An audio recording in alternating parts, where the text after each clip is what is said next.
By the end of the day, we may know whether Johnson & Johnson's COVID vaccine will go back into use. We're going to go out to Scott McCain. He joins us live with a look at what the CDC will consider today and how it impacts our fight against COVID. Good morning, Scott.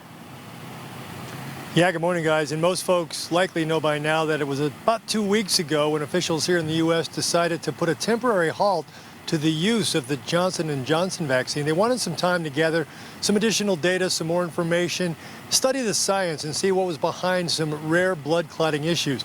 Again, this very, very rare sort of instances, but they, again, wanted to err on the side of caution with this one.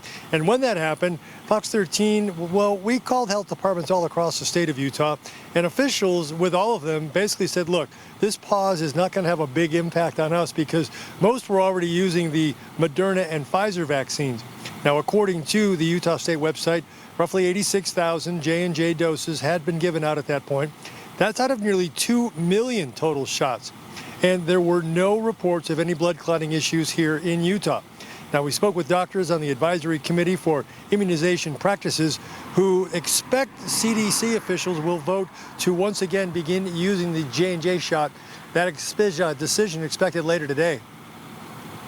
They will be asking themselves the question, should we be using J&J vaccine? I think the answer is yes, but we'll see.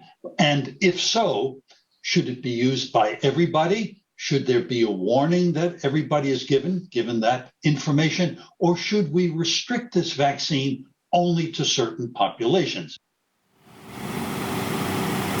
Now, the Johnson & Johnson vaccine had been very well thought of and really easy to use for some of the harder to reach communities, rural communities in particular, because it was the one and done situation. Folks could come in, get their one shot and be done, and areas where it could be a little more difficult to schedule that second appointment. Earlier this week, the European Union's drug regulating agency, they ruled that the vaccine's benefits outweigh any potential risks. And the risk factor right now, again, as most folks have likely heard, basically 1 in a million. There's 6 or 7 million doses that have been administered nationally, 6 cases that were reported. So it's a situation, again, where officials believe by the end of the day today, the J&J vaccine will again be in use. Right now we're live in Salt Lake City. Scott McCain, Fox 13 News.